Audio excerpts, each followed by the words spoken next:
불행은 대물림? 마더쇼크라는 EBS에서 했던 다큐멘터리가 있었어요. 아니 그거 말고 아니 그거 말고 앞에 있는 단어를 뒤쪽으로 이렇게 넘기면 자녀의 실패는 곧 자신의 실패가 됩니다. 자식이 잘해야 돼요. 자식이 나의 자랑이니까. 안타깝게도 행복의 측면에서는 매우 치명적일 수 있는 특징들입니다. 내 지인들보다 우리 자식이 잘하는 것들을 기준을 삼고 계시다면 그거를 버리시기 바랍니다.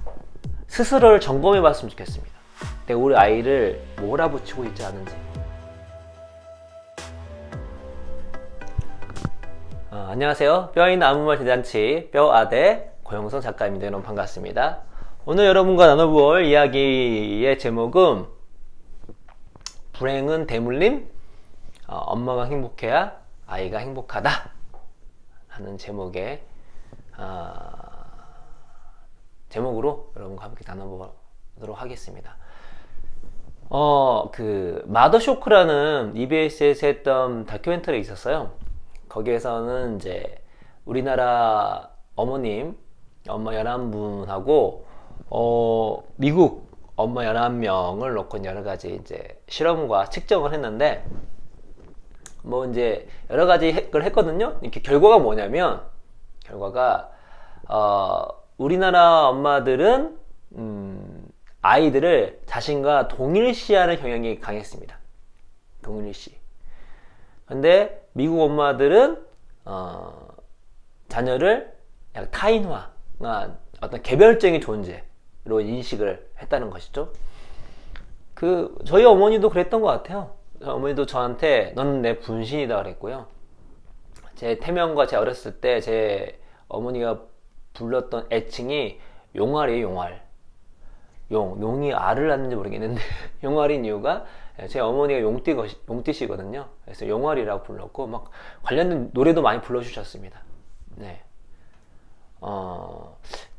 저도 저희 자녀들을 뭐 그렇게까지 생각 안 하려고 하는데 이게 뭐 쳐다보고 있으면 뭐 저 닮은 모습 나올 때마다 야, 참 진짜 신기하다. 뭐 거의 뭐 분신까지 아니어도 준 분신이구나. 이런 생각이 들곤 합니다. 부모님들 많이 이렇게 생각하실 분도 계실 거예요. 두 번째 결과는 뭐냐면 미국 엄마들은 이익을 반응을 할 때 절대적 이익에 반응하는 경향이 강했습니다. 다시 말해서 자신이 어떤 기준을 세우고 그 기준을 넘으면 되게 좋아하고 아니면 안 좋아하고 자신만의 기준이 있는 거예요. 절대적 기준이. 그런데 우리나라 어머님들은 상대적 기준에 따라서 달라졌습니다. 그러니까 그 기준이 자신의 기준이 아니라 상대가인 거예요. 그러니까 상대보다 이득을 더 얻었냐 그렇지 않냐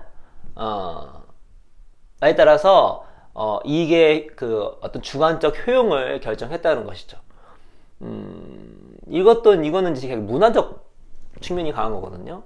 그러니까 서양 문화는 개인주의 문화가 강하고 우리는 집단주의적 문화가 강하잖아요. 그렇죠? 때문에 이 집단주의적 문화가 강한 나라들은 했던 것처럼 공동체 의식이 강한 편입니다. 그러니까 공동체 의식이 강하다는 얘기는 나와 타자를 동일시하는 경향이 강하는 거예요. 당연히 우리 가족에 대한 공동체 의식이 얼마나 강하겠습니까? 그러니까 우리 자녀들을 자신과 동일시하고, 이 집단주의라는 것은 나보다 주변 사람들을 많이 생각하다 보니까 자연스럽게 이익을 측정을 할 때 상대적 이익이 중요한 겁니다. 사촌이 땅을 사면 배가 아픈 거죠. 그렇죠? 내가 우리 집값이 5천만 원 올랐지만 내가 아는 친구나 내가 아는 지인의 집값이 1억이 오르면 배가 아픈 겁니다. 상대적 이익에 민감한 것이죠. 이런 것들이 누가 더 좋다고 말할 수는 없습니다. 그렇죠? 좋다고 말할 수는 없는데, 근데 안타깝게도 행복의 측면에서는 매우 치명적일 수 있는 그런 특징들입니다. 왜냐하면 만약에 자식을 자신과 동일시 여겨요. 동일시 여기면 어떤 일이 벌어지냐면 자녀의 실패는 곧 자신의 실패가 됩니다.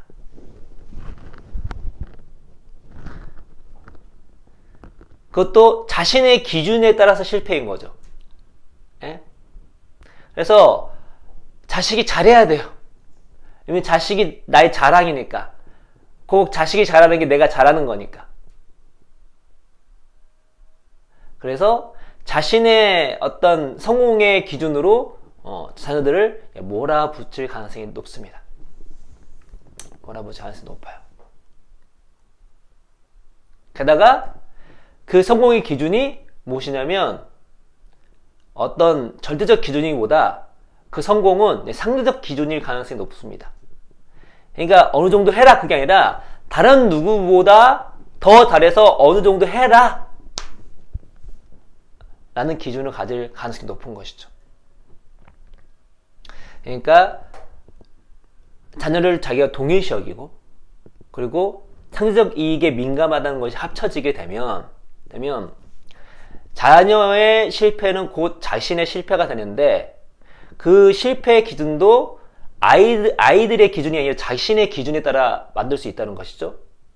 자신의 기준도 게다가 어떤 절대적 기준이 아니라 어떤 삶의 철학적 기준이 아니라 주변 사람들한테 상대적으로 평가했을 때 혹은 우리 아이들이 주변 아이들에 비해서 훨씬 더 잘한다는 것을 기준으로 혹은 내 주변에 있는 사람들보다 내 자식이 더 잘해야 된다 라는 그런 기준으로 아이를 바라보고 양육할 가능성이 높다는 것이죠. 자, 만약에 부모님들이 그러한 생각으로 아이들을 이제 양육하고 몰아붙이기 시작하면 어떤 일이 벌어지냐면 두 가지 이제 안 좋은 현상이 벌어집니다. 나중에 기회가 되면 양육 방식에 대해서 정리를 쭉 해드릴 거예요. 양육 방식은 뭐가 있냐면 방임적 양육, 허용적 양육, 권위적 양육, 독재형 양육이 있습니다. 이 중에 제가 가장 좋은 것은 권위적 양육입니다. 근데 방금 제가 말씀드린 것처럼 자녀와 자신을 동일시 여기는 분들은 어떤 양육 방식이 많이 할 수 있냐면 독재형 양육 방식을 가질 확률이 높습니다. 독재형. 이 독재형 양육 방식의 단점은 무엇이냐면 자녀한테 심리적 자유감을 주지 않는 거예요. 여러분, 그런데 행복에서 가장 중요한 것 중에 하나가 무엇인지 아십니까? 내가 지금 심리적 자유감을 얻고 있는가 합니다. 우리가 왜 직장에서 불행하다고 많이 느끼는 이유가 무엇이냐? 돈을 덜 받거나 그게 아니에요. 분명히 그것도 적지 않은 게 있습니다만 가장 큰 건 뭐냐면 거기에 내가 심적 자유를 느끼지 못하는 겁니다. 그럴 때 이제 불행해지는 거예요. 여러분, 자유는요 인간의 욕구입니다.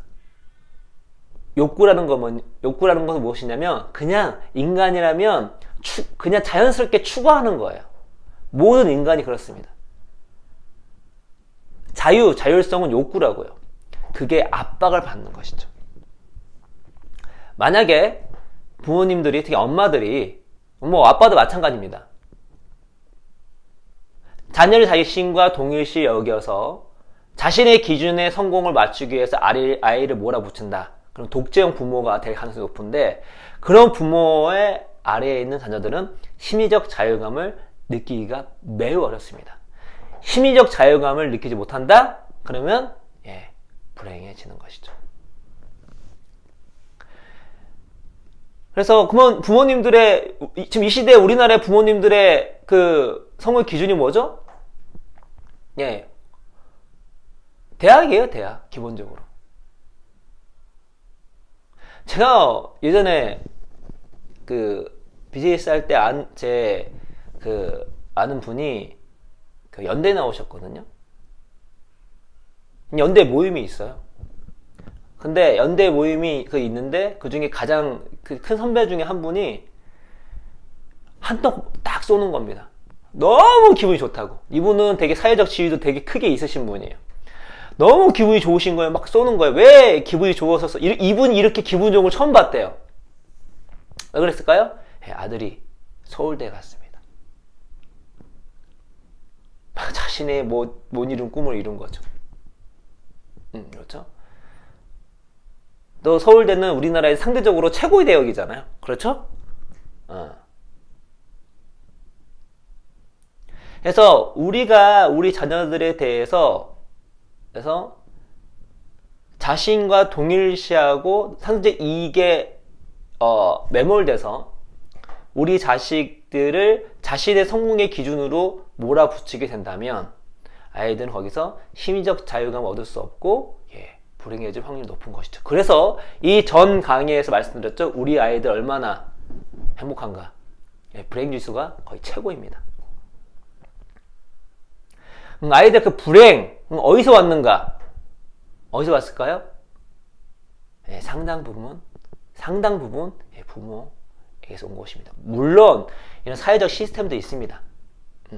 그러나 자녀의 절대적인 환경은요, 이 사회 구조보다 누굴까요? 부모입니다.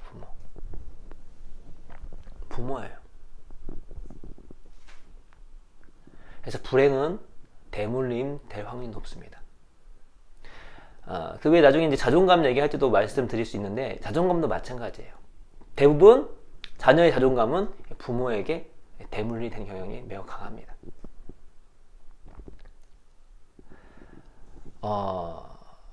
당연히 우리나라의 어른들의 행복 지수도 별로 높지가 않습니다. 그렇죠? 네. 한국인은 왜 불행한가에 대해서도 한번 강의를 쭉 한번 해드리도록 하겠습니다. 왜 우리가 행복 지수가 낮은지. 이 행복 지수도 낮고요. 더 안 좋은 게 행복 불평등 지수도 안 좋아요. 그러니까 우리나라는 행복도가 완전히 그 양극화가 되어 있다는 거죠. 그래서 정리를 해보도록 하겠습니다.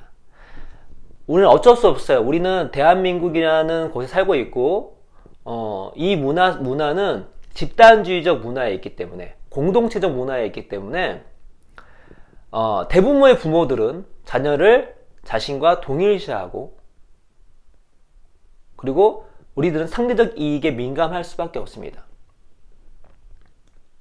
그런데 그러한 것들을 우리 스스로 생각하지 않고 또 맥락적으로 고치지 않고 이걸 자녀에게 적용시켰을 때, 특히 자녀들을 자신과 동일시해서 자녀의 실패를 자신의 실패라 여기고, 그것도 자신의 기준으로 여기고, 그 기준은 주변의 사람들보다, 내 주변의 내 친구들보다, 주변의 지인들보다, 우리 아이의 친구들보다 더 잘하는 것에 두면서 정말 자녀가 특히 학업적으로 성공하길 바라면서 밀어붙이게 된다면 그 부모는 독재형 부모가 될 가능성이 높고, 그런 독재형 부모 아래서 있는 아이들은 심리적 자유감을 누릴 확률이 낮으므로 불행할 가능성이 큽니다.